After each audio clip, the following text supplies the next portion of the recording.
connecté avant le top départ. Et ça, c'est plutôt sympa, c'est plutôt bon signe. Bienvenue dans Mise à jour, qui est l'émission réservée aux pros de l'événement en général, aux curieuses et aux curieux en particulier. Un rendez-vous très interactif.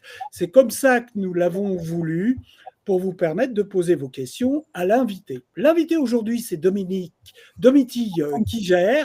Oui, tu n'as pas changé de prénom, je le confirme. Domitille Quijer, qui est conférencière, on vous en dira plus dans un instant. Ce rendez-vous est toujours produit par Eric Blau, qui est le créateur, l'administrateur de la plateforme lesspeakers.com. Alors, quand on est face à un projet, il y a deux attitudes. Soit on fait comme d'habitude, on ne change rien et on se dit que finalement, ça va aller, ça tombera du ciel. Soit on casse tout, on fait le grand saut et là on se dit, on verra bien. Et puis, il y a une autre voie et c'est celle que l'on vous propose aujourd'hui, d'où le titre de notre rendez-vous, la haute performance dans vos organisations, l'inspiration tombe du ciel pour vos équipes. Pourquoi cette inspiration va tomber du ciel? C'est grâce à la présence de Domitille Quijer, championne du monde de parachutisme, qui a 2 titres mondiaux, qui organise, qui prépare, qui dirige des records en grande formation et qui a ouvert son centre qui s'appelle Zero Gravity, qui est un centre de parachutisme indoor. Alors avec Domitille, on va parler de gestion du risque, de leadership, on va parler de direction de projet, évidemment, et puis de préparation mentale, entre autres. Et vous verrez, ce ne seront pas des paroles en l'air. Domitille, premier point, première question rapide avant qu'on démarre véritablement.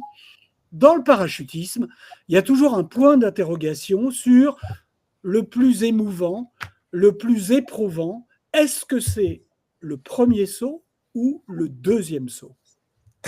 Ni l'un ni l'autre. C'est le premier saut où vous sautez avec le parachute que vous avez plié vous-même. Ouais. C'est vrai que c'est une question qu'on me pose souvent. Le premier saut, c'est la découverte. On ne sait pas dans quoi on se jette, littéralement. D'ailleurs, on imagine que c'est du vide, alors que ça ne l'est pas tout à fait. Le deuxième saut, on a la connaissance de ses premières sensations et donc on peut se dire que c'est encore plus effrayant. Moi, personnellement, les 50 premiers sauts, ils m'ont fait peur. Et je crois que celui qui m'a le plus fait peur, c'est celui où j'avais plié mon propre parachute pour la première fois. Et donc là, ça veut dire qu'il faut avoir une énorme confiance en soi. Oui. Ça, c'est un problème mental dont on va parler évidemment dans le courant de cette émission. C'est vous qui posez les questions aussi. Je vais en poser un certain nombre à Domitille, un certain nombre à Eric également. Vous êtes les bienvenus pour poser vos questions dès à présent. Eric, le premier contact, c'est un premier saut dans l'inconnu, souvent, avec les entreprises que tu vas accompagner, puisque tu fais l'interface, l'intermédiaire. Comment se présente ce premier contact avec une entreprise que tu accompagnes par tes conseils? Alors, le parallèle avec le parachutisme, moi, je ne plie pas la conférence moi-même. Donc, je suis beaucoup plus léger. Mais en réalité, chaque contact avec les clients pour trouver le conférencier idéal pour leur événement est identique. Le contact, c'est une prise de brief. Toi qui connais bien, toi qui animes beaucoup d'événements en tant que journaliste, tu sais qu'il faut définir un peu l'objectif. Donc, moi, je dois comprendre très vite, en discutant avec le client, quel est l'objectif qu'il fixe avec son rédacteur en chef et avec son équipe pour cet événement. Où est-ce qu'il veut emmener ses équipes? Souvent, on part d'un point A, on veut arriver à un point B, et tout l'événement travaille au chemin vers ce point B. Donc, en réalité, que ce soit un client qui nous appelle tous les mois ou que ce soit la première fois qu'on se parle, on va avoir à peu près les mêmes conversations. Pourquoi on fait cet événement? Quel type de conférencier vous avez déjà eu et quel type de conférencier vous aimeriez? Quels sont les messages forts que vous devriez pouvoir entendre? Comment on saura à la fin de l'événement si on a réussi à vous aider à atteindre votre objectif? Tout ça, c'est à peu près toujours les mêmes questions. Elles sont plus nombreuses que ça, évidemment, mais j'ai besoin d'avoir un brief détaillé. Donc, on est 4 maintenant chez les speakers à faire ce travail de prendre des briefs auprès des clients. Et souvent, quand on échange après les briefs, on échange un peu nos idées, quel conférencier on a envie de proposer, on a tout de suite des visages qui viennent au fond de notre rétine et on dit « Ah bah là, on va présenter Domiti, c'est évident, quoi. Donc, tu vois, c'est à peu près la même logique. Moi, je vous propose à tous les deux et puis à tous nos invités qui nous font le plaisir d'être là, de regarder l'interview que vous aviez enregistrée, qui a été un peu montée, donc qui va être un peu moins bavarde que moi. On regarde cette interview et puis on se retrouve juste après pour passer en mode question-réponse avec nos amis.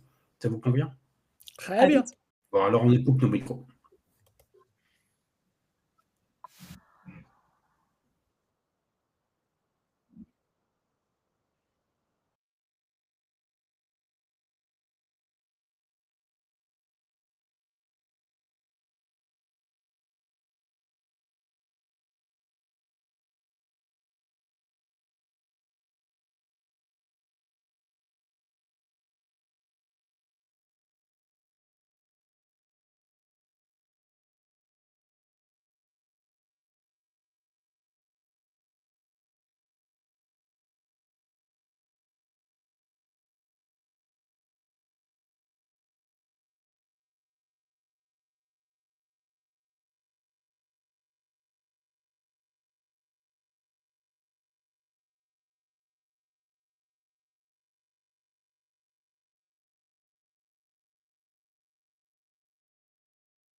Voilà, c'est la fin de cette première partie et l'interview principale de Domiti. Deuxième partie maintenant avec vous, avec vos questions et des éléments importants sur lesquels est passé Domiti et sur lesquels nous allons revenir maintenant. Le titre de cette émission, pour celles et ceux qui nous rejoindraient en cours de route, c'est La haute performance dans vos organisations, l'inspiration tombe du ciel pour vos équipes. Et là, vous comprenez très bien le parallèle que nous faisons aujourd'hui, la métaphore que nous employons en quelque sorte. On va commencer, Domiti, avec le risque. Le risque, il est présent dans le parachutisme, le risque, il est présent dans les entreprises. Comment tu gères le risque? Quel est ton rapport au risque? Je crois que mon rapport au risque est un mélange de précaution et d'audace. Quand on saute en parachute, il n'est évidemment pas question de faire n'importe quoi. Déjà, on opère dans un système qui est très réglementé, que ce soit la partie aviation, la partie formation, la partie matériel. Donc, on ne fait pas n'importe quoi parce que si on fait n'importe quoi, on meurt. La conséquence étant tellement dramatique et définitive qu'évidemment, on applique correctement les règles. Donc, il convient d'abord de faire ses devoirs, de connaître la réglementation et d'être précis sur ce qu'on fait. Une fois qu'on est dans ce cadre-là, qui est nécessaire et qui est un socle, il faut avoir ce petit grain de folie supplémentaire. Et c'est ce moment de basculement qui est très évident dans le parachutisme. Littéralement, on franchit la porte de l'avion. Cette prise de risque qui est calculée, elle vous permet d'accéder à quelque chose de plus grand, à quelque chose que j'appelle moi l'extraordinaire et qui peut s'incarner de façon très différente dans la vie privée ou dans la vie professionnelle. Mais pour moi, ce risque-là, cette prise de risque-là, elle est nécessaire. Alors, on place tous ce curseur de risque à un endroit différent, en fonction de nos propres expériences, en fonction de notre éducation, de nos circonstances, de notre histoire de vie. Moi, j'imagine que là où j'ai placé mon curseur avec l'acceptation d'une carrière dans le parachutisme et près de 10 000 sauts, elle paraît peut-être très éloignée ou très étrange à certaines personnes. Et pour autant, moi, elle me convient bien. Et là où moi, j'ai placé ma limite, c'est avec le base jump, par exemple, qui est un sport qui ressemble au parachutisme, mais qui n'en est pas, où il y a beaucoup moins de sécurité en place. Où là, En 2 mots, tu peux nous expliquer ce qu'est le base jump pour celles et ceux qui ne connaîtraient pas? Alors, le base jump, c'est un acronyme BASE qui veut dire Building, Antenna, Span and Earth. Donc, ça décrit les 4 types d'objets dans lesquels on peut sauter. Au lieu de sauter d'un avion ou d'un hélicoptère ou d'une montgolfière, donc de quelque chose qui est dans le ciel très haut avec plein d'espace autour, on va sauter d'un point fixe. C'est pas tout à fait le même type de matériel. En parachutisme, on a 2 voiles et un système de sécurité qui va ouvrir automatiquement votre voile de secours si la première s'ouvre pas. En base jump, il n'y a qu'une seule voile, il n'y a pas de système de sécurité. Et vous êtes près du relief, donc s'il y a quoi que ce soit qui se passe, tout de suite, vous pouvez rentrer dans quelque chose. Donc l'accidentologie est évidemment très différente. Et moi, après une très très courte incursion dans ce monde-là, j'ai décidé de ne pas continuer parce que pour moi, le risque n'était pas acceptable. Donc, j'en reviens à cette notion d'évaluation des risques, de comprendre le contexte dans lequel s'inscrit une prise de décision et d'évidemment de faire ça avec raison et avec intelligence. Pour moi, l'audace n'est pas faire n'importe quoi et prendre des risques inconsidérés, mais une fois qu'on a ce socle-là, être capable de ce petit grain de folie supplémentaire. Alors justement, la gestion des risques, ça se passe comment dans les entreprises où tu vas, où tu fais des conférences, des ateliers? Quel type de message tu fais passer? Qu'est-ce qui correspond finalement? Qu'est-ce qui se rapproche le plus du risque en entreprise? Quelle Alors, leçon on peut tirer? l'environnement auquel j'ai le plus été confrontée par les clients et les entreprises auprès desquelles j'ai travaillé, c'est la notion de prise de décision et de gestion de l'erreur. La peur de se tromper, la peur du risque, la peur de tout va bien, Eric? La peur de la mauvaise décision et la peur le risque du direct paralyse les gens. Et c'est souvent sur cette notion-là que j'interviens et sur cette notion-là que j'essaye d'influer pour donner des clés aux gens pour essayer de dépasser cette peur-là et d'accepter de prendre des risques raisonnables. Et alors, dans un contexte de grande formation, pour te donner un exemple, la notion d'erreur, on pourrait se dire il y a le droit à 0 erreur. C'est pas tout à fait le cas. Un record, d'ailleurs, c'est une succession d'échecs qui mène à une réussite. Un record, ça se passe sur, on va dire, 5 jours de tentative. On n'y arrive jamais du premier coup. Ça veut dire qu'on va échouer plusieurs fois avant d'y arriver. La façon dont on va gérer cet échec, la façon dont on va encadrer les gens qui ont échoué, le type de feedback et la façon dont on va donner du feedback à ces personnes-là, va leur permettre de prendre confiance et de progresser pour que dans ce relativement court laps de temps, hein, quelques jours, 1 minute à la fois, ils puissent performer et prendre confiance en eux pour être capables de dépasser cette peur de l'échec et cette peur du risque. Donc ça s'applique beaucoup à la prise de décision et à la capacité à agir, à ne pas être paralysé par la myriade de peurs qui peuvent nous paralyser en entreprise. Alors les entreprises, elles ont sûrement conscience qu'il faut un peu se pousser, aller sur des terrains nouveaux. Eric, tu nous fais part d'un commentaire en disant, bah, finalement, aujourd'hui, on nous demande d'explorer le terrain de l'audace. Ça se concrétise comment? Bah, c'est un constat, mais alors vraiment, cette semaine, je crois qu'on a eu 3 ou 4 demandes sur ce mot-clé-là. Et quand on prend le brief, qu'on creuse, en fait, on entend quoi? On entend les entreprises ont besoin de bouger, de ne pas faire comme avant, parce que ça marche moins bien qu'avant. Elles ont besoin d'innovation, et pas seulement technologique. Elles ont besoin que les collaborateurs acceptent le changement et ne traînent pas des pieds à chaque fois qu'on leur annonce un changement dans l'entreprise. Tu sais, il y a des, enfin, je ne sais pas si c'est français, mais il y a un problème avec tout ça. C'est-à-dire que souvent, si on change de logiciel, si on change de façon de faire, si on change de process, si on change de président, si on change de... ça paralyse un peu tout le monde, on a tous peur du changement, quoi.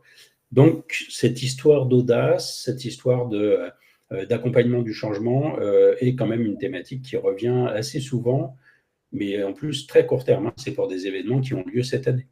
Donc, on a des demandes au mois de novembre pour des événements avant la fin de l'année sur ce sujet-là, tu vois.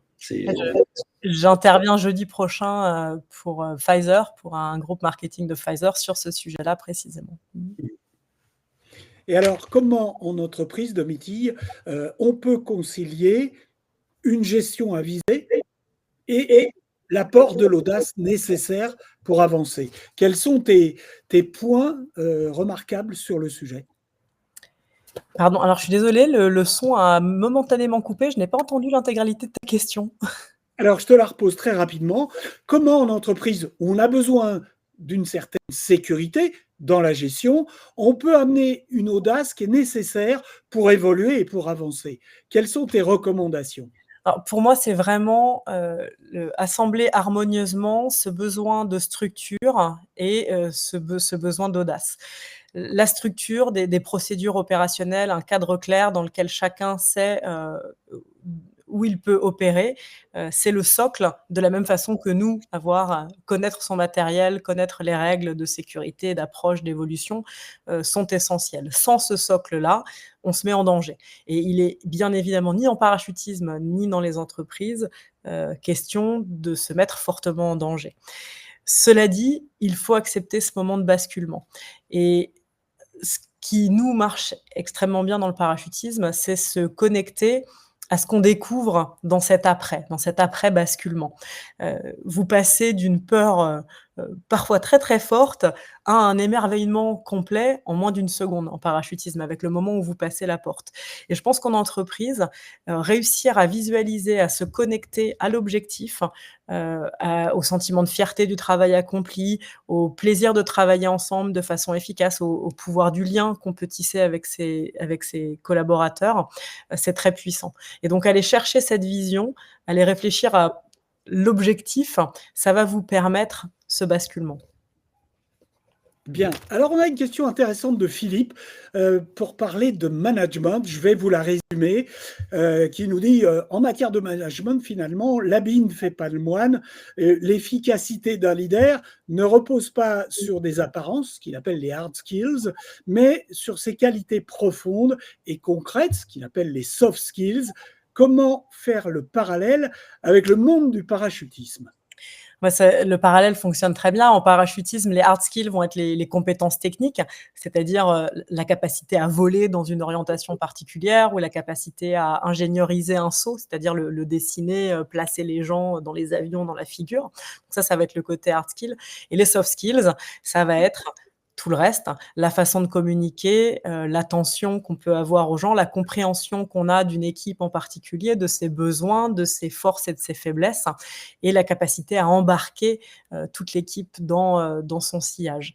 Et et c'est exactement ce dont je parle en conférence, où, j'ai une première partie sur la partie hard skills et les 2 autres qui vont plus être sur ces soft skills, parce que c'est ce qui, pour moi, dans mon expérience d'organisatrice de record du monde, a fait la plus grande différence, et c'est vraiment ma vision du monde de l'entreprise et du monde en général. Je pense qu'un univers où les soft skills sont, travaillés et sont approfondis va nous permettre d'affronter le monde qui arrive, qui peut potentiellement nous inquiéter assez fort, surtout en ce moment. Tiens donc. Alors, parlons justement de ces tentatives et de ces records en grande formation. Quand on dit grande formation, ça va jusqu'à combien de parachutistes? Alors les plus grandes tentatives, ont été à 200 parachutistes, mais elles n'ont pas fonctionné. Le dernier record du monde, est à 164 personnes, donc 164 humains qui viennent construire cette énorme figure en plein ciel. Ça date de 2015. Nous avons tenté de le battre en 2018 et en 2022 avec 200 personnes, et ça a échoué les 2 fois, et nous retenterons l'été prochain, à nouveau à 200, en espérant fortement y arriver cette fois, et les expériences des dernières années vont, je pense, nous y aider grandement, parce que le leadership a beaucoup évolué. Alors justement, parlons-en de ce leadership, parlons de management. Comment on dirige, comment on prépare d'abord et comment on dirige un record du monde avec 200 personnes? J'imagine que c'est un management qui est très important, aussi important que l'aspect technique. Bien sûr, oui. Alors c'est un projet qui généralement, est sur 2 ans. Donc on va avoir, une division au macro, on va dire, sur cette longue période, où on va d'abord, nommer ce qu'on appelle nous des capitaines régionaux, c'est-à-dire dans plusieurs endroits du monde, plusieurs pays, voire au niveau de l'État, dans un pays comme les États-Unis. Des gens qui vont commencer à entraîner et à sélectionner les membres de l'équipe pour le record en lui-même. Et ensuite toute la partie ingénierie du saut. Donc, pendant ces événements, non seulement on entraîne l'équipe et on apprend à sélectionner l'équipe, on apprend à connaître l'équipe, parce que le jour J, il faut placer toutes les personnes au bon endroit, et ça, c'est un sacré puzzle. Donc une connaissance profonde, de l'équipe est importante, et on doit aussi, tester les nouvelles configurations. Est-ce que ça construirait plus vite si, on mettait une branche comme ça, une branche comme ça? Donc il y a vraiment le côté, dessin du saut qui est important. Et ensuite, plus on se rapproche de l'événement, plus les événements d'entraînement vont grossir, et plus on va se concentrer sur la répétition plutôt que sur la nouveauté. Donc au début, on essaye plein de choses différentes, on place les gens à plein d'endroits différents pour leur permettre d'apprendre différents types d'approches, différents types de jobs, différents types de compétences à l'intérieur même du saut. Et puis plus on se rapproche de l'objectif, plus on va permettre aux gens de s'entraîner sur quelque chose de spécifique, et donc renforcer leur zone de génie plutôt que de les rendre polyvalents. Pendant le record en lui-même, ce qui a beaucoup évolué, et une des clés que je partage en conférence, parce que ça a été développé dans le dernier record féminin, ça va être la subdivision, assez précise de l'objectif final. Pendant des années, un premier jour, première tentative d'un record du monde, mettons qu'on part à 200, et ben, l'objectif du premier saut, c'est d'essayer de construire le 200. Autant vous dire que ça marchait quand on était 30, ça marche vachement moins bien maintenant qu'on est très nombreux. Et ce qu'on a fait, ça va être de subdiviser cette approche. Donc imaginez, entre le moment où vous sautez de l'avion et le moment où vous prenez votre place concrète dans la figure, hein, qui se concrétise par un grip, hein, vous prenez avec une main, vous attrapez la main de la personne devant vous, vous prenez place dans ce puzzle géant. Au lieu de faire A, B, ben on a subdivisé. On sort de l'avion et on va à un endroit spécifique, qu'on appelle la position stade, qui est à peu près à 3 mètres de votre place. Et puis de cette place-là, vous avancez de 3 mètres pour prendre une autre place spécifique, qui a un autre nom. Et puis là, vous vous approchez jusqu'à la place elle-même, mais sans prendre le grip. Puis vous vous orientez, puis vous prenez le grip. Donc on a subdivisé ça, et on a imposé, pendant les premières tentatives, un respect des étapes en interdisant l'étape suivante. Parce qu'on s'est rendu compte que quand les gens étaient obnubilés par le résultat final, ils ne faisaient pas toutes les étapes d'avant, qui pourtant sont essentielles à la réussite du projet. Le stress, la pression, le fait que dans un record à 200, si 199 personnes font le job mais qu'une personne ne le fait pas, le record ne compte pas, ça rend la pression individuelle très forte. Enfin, imaginez être la personne qui n'est pas dedans, au sol au moment du débrief, vous emmenez pas large, quoi. Donc la pression, le stress est très fort, en plus du fait que sauter de 10 avions différents avec 200 personnes en plein ciel, il y a quand même petit risque supplémentaire de collision, donc tout le monde est quand même assez concentré. Le fait de subdiviser en toutes ces étapes-là, ça permet aux gens de prendre confiance en eux, déjà, parce que cette première étape, en fait, elle est assez simple si vous n'avez pas les étapes à faire. Donc, vous prenez confiance dans votre capacité à faire cette première étape. Le saut d'après, vous savez que vous l'avez fait. Boum, vous faites étape 1 plus 2. Et ainsi de suite jusqu'à l'étape finale.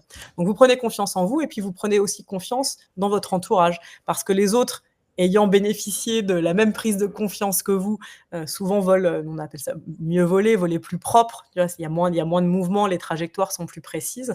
Mais ça vous rassure aussi dans la capacité de votre équipe à mener le projet à bien. Et donc, c'est un cercle vertueux de la confiance en soi et dans les autres. On va approfondir ces sujets-là avec les questions de Christophe, de Nicolas. Petite précision, Domitille, j'ai posé une question à Eric sur le management d'une carrière de conférencier, mais quand on est en l'air, on ne communique pas. Il n'y a pas moyen de se faire un signe, de se parler. Vous avez un micro dans le casque Non, ou pas du tout? On n'a pas de micro et donc toute la communication, tout est prévu en avance. Donc on répète énormément au sol.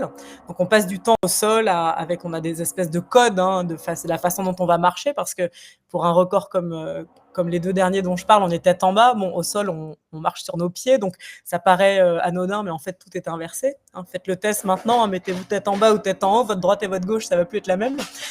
Donc c'est tout un code, tout un langage. On répète énormément au sol et quand on est en l'air, on ne communique plus, on a éventuellement un contact visuel, mais dans un saut comme ça, il y a une personne qu'on a le droit de regarder, c'est celle qui a la place diamétralement opposée à la vôtre. On appelle ça un cross-partner. Ça permet de garantir la géométrie de la figure. Et d'avoir un repère. Ouais, ça permet d'avoir un repère. Donc, vous avez quelque chose que vous regardez en ligne directe et puis ce que vous voyez dans votre champ de vision périphérique. Mais à part généralement à la fin d'un saut comme ça où vous commencez à voir les dents qui apparaissent parce que les gens sourient et puis les têtes qui commencent à dire oui parce que c'est construit en phase 2, on ne communique pas vraiment. Il nous reste encore un quart d'heure ensemble pour aller jusqu'à la fin de cette mise à jour.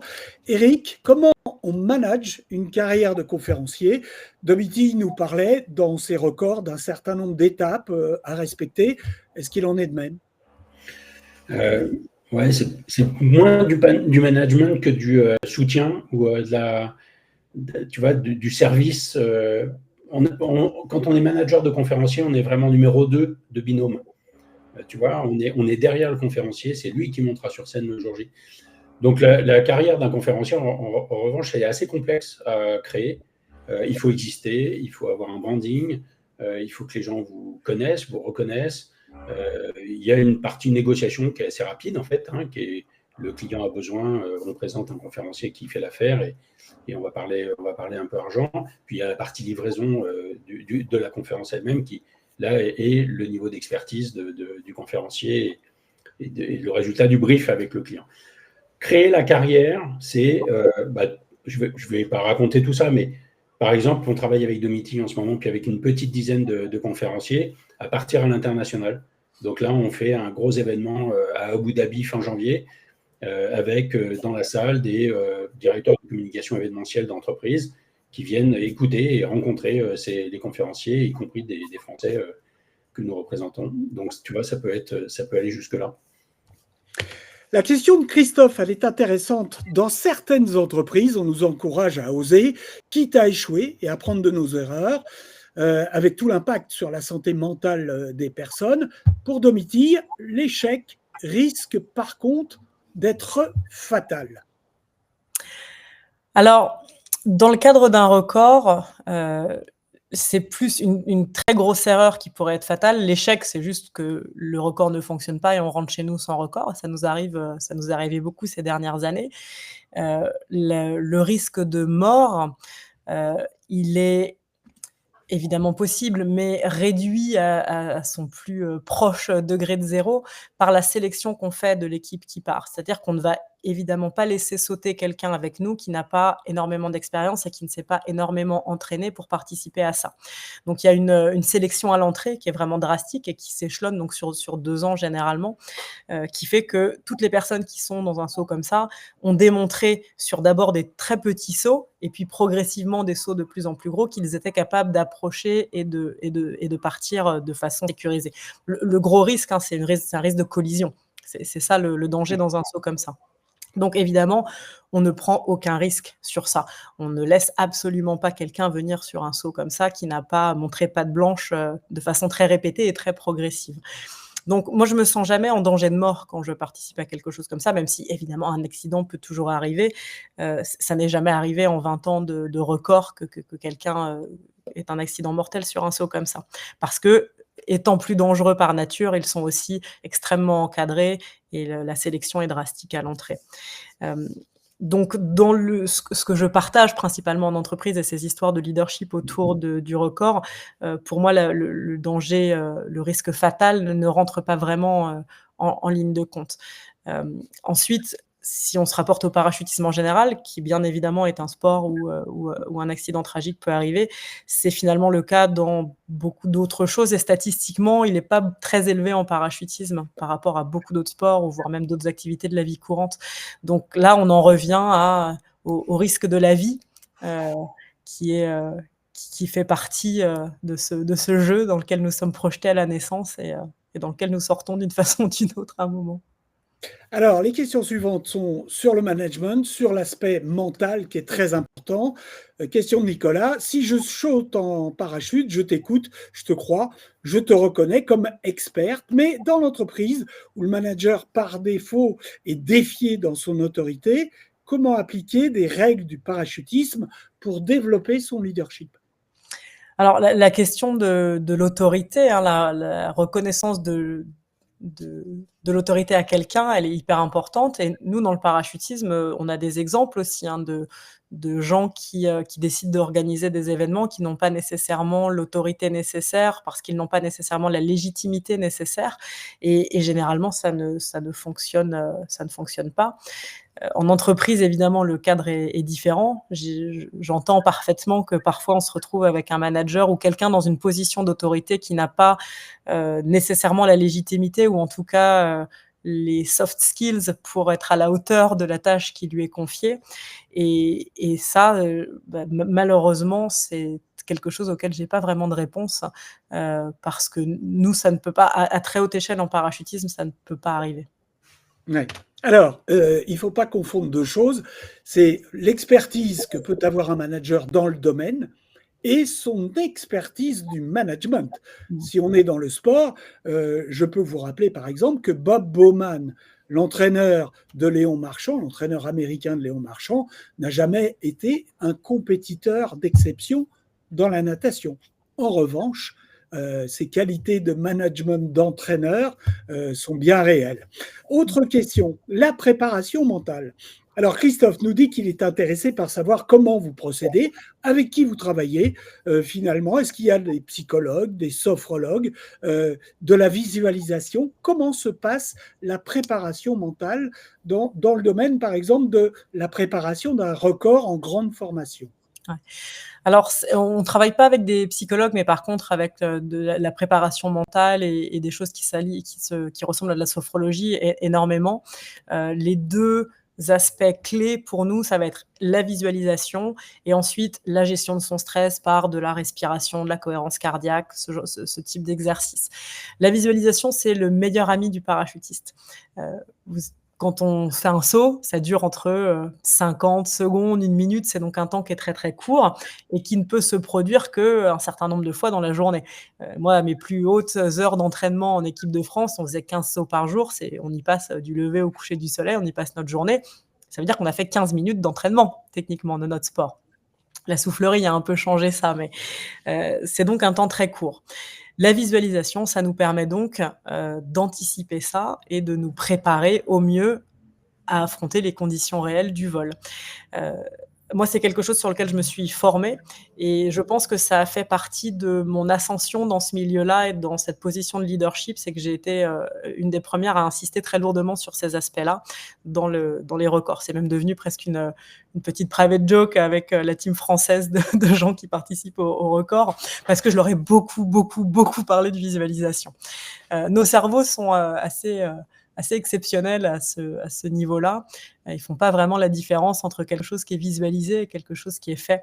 Alors là, je passe très vite sur ce sujet-là, mais ça nous permet donc, en travaillant à la fois notre visualisation interne, donc se mettre dans la peau de ce qu'on va être nous pendant le vol, ce qu'on va voir, ce qu'on va ressentir, et à la fois une visualisation externe, c'est-à-dire comme si on pouvait se voir de l'extérieur, voir une vidéo de nous en train de voler. En combinant ces deux aspects-là, on va pouvoir recréer les conditions d'une chute libre.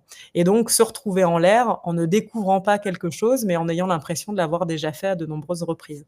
Ça permet à la fois de se préparer techniquement, de bien faire tous les gestes dans le bon ordre, au bon endroit, mais ça permet aussi d'apaiser énormément son mental. Et ça, c'est le deuxième aspect qui est très important, parce que le parachutisme, en général, ça fait un peu peur. Les records en particulier, souvent, la pression est énorme en termes de rythme cardiaque, de main moite ou de pensées négatives qui tournent en boucle. C'est quand même assez, ça peut être quand même assez costaud. Et donc, aider les gens à affronter ça avec des exercices de respiration. Alors, c'est des choses qui sont assez connues, mais du box breathing, où on va compter sur une inspiration et une expiration, essayer de calmer tout ça, et puis concentrer sa pensée sur des choses positives et sur ce qu'on veut faire. C'est une des clés très importantes en visualisation. Notre cerveau ne retenant pas la négation, si je vous dis ne pensez pas à un éléphant rose, vous la connaissez toutes, celle-là, c'est pas tellement possible. C'est pareil. Si vous pensez à votre saut en pensant à tout ce qui peut mal se passer ou à tout ce que vous pouvez faire incorrectement et que vous êtes angoissé par ça et que vous n'arrêtez pas d'y penser, vous êtes en fait en train de vous conditionner à répéter les mêmes erreurs. Donc réussir à casser cette boucle négative, c'est très très important pour nous. Alors, ça marche dans beaucoup de domaines, la visualisation. Je crois que le plus célèbre, c'est les skieurs qui, avant une descente, on les voit très bien quand ils sont en haut, sont en train de répéter tous les virages. Eric, les conférenciers, avant de monter sur scène, est-ce que c'est important pour eux de faire de la visualisation en se mettant dans des conditions positives, optimales? Ouais, moi, ce que j'aime bien, c'est quand le conférencier arrive sur scène avec le niveau d'énergie dans lequel il veut emmener son audience. Donc souvent, c'est des gens qui ont beaucoup d'énergie. Enfin, on le voit à Domiti, même quand elle est assise, elle bouge. Quand les gens veulent atteindre ce niveau d'énergie, il faut qu'ils arrivent échauffés. Alors, les grands acteurs de théâtre font ça. Dans les coulisses, on le sait. Toi, tu accompagnes beaucoup de gens à monter sur scène, dont ce n'est pas le métier. C'est encore plus dur pour eux. Là, il faut visualiser le succès et faire tomber le trac qui serait paralysant. On peut toujours garder un peu de trac comme disait Sarah Bernard, je crois que ça vient avec le talent, et en tout cas, il faut garder un peu de trac, pas de problème, parce que c'est important, parce que c'est sérieux, mais visualiser les gens qui suivent la conférence, qui sont dans l'interaction, qui vous applaudissent, pourquoi pas une standing ovation à la fin, permet quand même au cerveau, évidemment, il faut le répéter plusieurs fois, de dire « Ah, mais ça va, ça je l'ai déjà fait, j'ai déjà eu du succès, donc j'arrête d'avoir peur ». Et quand on débute sa carrière de conférencier, il y a des paliers. Il y a des gens qui font de très, très belles conférences devant des comités de direction de 20, 30 personnes, parfois 50, parfois le palier est à 200, parfois il est à 1000, et parfois il n'est pas là. Parfois il est « Ah, mais si c'est 20 directeurs, alors là, c'est très, très difficile. Puis je ne peux pas me cacher derrière les spots, je ne serai pas ébloui. » Enfin, donc, tu vois, chacun après va ressentir ça, ressentir un peu son stress, et on travaille en visualisation pour aider à ce que ça se passe le mieux possible et qu'il y ait du plaisir partagé ce genre-là. Le plaisir, très important. Nous sommes à la veille de cette semaine européenne pour l'emploi des personnes handicapées qui aura lieu la semaine du 21 novembre. Domiti, je vais te solliciter sur ce point parce que tu es présidente du comité Skydiving for Disabled et tu envisages de créer une épreuve pour handicapés. Tu peux nous en parler ? Oui, alors c'est un travail que la France a mis en branle il y a quelques années maintenant. Donc au sein, de la France et de l'Europe, grâce à une subvention Erasmus+ et au travail de Jérôme David et d'autres membres, techniques de la Fédération française de parachutisme, cette discipline a été créée et moi j'ai été élue l'année dernière. On a réussi via la France, je suis déléguée à la Commission internationale du parachutisme, qui est l'instance, qui réglemente, nos activités de compétition et de record. On a réussi à créer un comité pour les personnes en situation de handicap et notre gros objectif pour l'année prochaine, c'est de faire reconnaître la discipline qu'on a développée en France et en Europe à l'international pour qu'elle puisse être sanctionnée d'un titre de champion du monde, ce qui n'est pas encore le cas aujourd'hui. Donc c'est notre cheval de bataille depuis quelques années et j'en suis le porte-voix. J'ai l'honneur d'en être le porte-voix à l'international et ça a l'air bien parti. Je pense qu'on va avoir gain de cause l'année prochaine. Bravo. Éric, conférence et handicap. Est-ce qu'on peut parler de handicap en conférence? Est-ce que des handicapés peuvent faire un métier de conférencier ou de conférencière? Ah oui, il y en a plusieurs. Alors, dans le circuit aérien, il y a Dorine Bourdeton, qui est une très très grande conférencière et qui a fait bouger là aussi les règles de l'aviation et de la voltige, je crois, aérienne. On peut être en fauteuil roulant et s'aligner quand même sur un championnat, donc ça c'est vachement chouette. Bon, les règles sur l'aviation civile en France sont très lourdes, hein, et elles sont très anciennes. Donc les faire bouger, c'est pas simple et elle a réussi à faire ça. Il y a Virginie Delalande, vous connaissez mon rapport avec elle. Je suis évidemment très très proche de cette femme, mais qui est la première avocate sourde de naissance en France, qui fait également beaucoup de conférences. Alors elle fait des conférences sur le handicap au mois de novembre parce que c'est un peu le mois de la sensibilité, diversité, inclusion dans les entreprises. Mais sinon, elle fait des conférences motivation le reste de l'année dans les entreprises. Donc je veux dire par là, il y a Axel Alétru, enfin il y en a plein, hein. Il y en a une quarantaine sur lesspeakers.com. Je veux dire par là qu'il y a beaucoup de conférenciers en situation de handicap qui font des conférences qui n'ont pas grand-chose à voir avec le handicap, hein. Et c'est un peu aussi ça le combat. C'est pas parce que j'ai un handicap que je n'incarne que le handicap, que la disabilité, que la diversité et l'inclusion. Je peux aussi parler de gestion, je peux aussi parler de management, je peux aussi parler d'audace, de prise de risque, etc. Donc, ouais, il y en a plein et il y a vraiment des gens qui sont formidables qu'il faut rencontrer, c'est sûr. Voilà, on arrive au terme de mise à jour pour aujourd'hui, mais il y a toujours une suite. Un grand merci à Domiti, c'est toujours un plaisir d'échanger avec toi. Et on va parler maintenant, Éric, avec toi de la suite, parce que c'est un rendez-vous mise à jour qui revient régulièrement, comme toute mise à jour. Et ben voilà, donc on a une date en décembre, mais je ne vous en parle pas encore, parce que d'ici là, on aura le 22 novembre à 9h. Pour une fois, Christian, il faudra qu'on se lève tôt. Donc, on va tester le format 9h. Bon, on a 2-3 conférenciers qui sont disponibles pour être là et vous rencontrer. Donc, pour l'instant, on garde la surprise. On verra quel choix tu fais, Christian, pour le 22 novembre à 9h. Et puis, ce sera le même principe. Si cette émission vous a plu, on va mettre le replay à disposition sur un peu tous les réseaux et tout ça, donc vous pourrez faire circuler ça. Le but du jeu, vous l'avez compris, c'est maintenant que vous connaissez Domiti, c'est de nous aider à promouvoir ces conférences et puis nous aider aussi à promouvoir le talent d'animateur de Christian auprès des gens qui sont intéressés pour monter des événements dans leurs entreprises. Voilà, merci à tous. On vous libère. Je sais qu'en plus Domiti doit partir en courant à un rendez-vous. Donc, merci pour votre présence. Et puis, on reste connectés sur les réseaux et on se parle comme ça. À très vite. Merci à toutes et à tous. Bye bye, bonne journée. Ciao.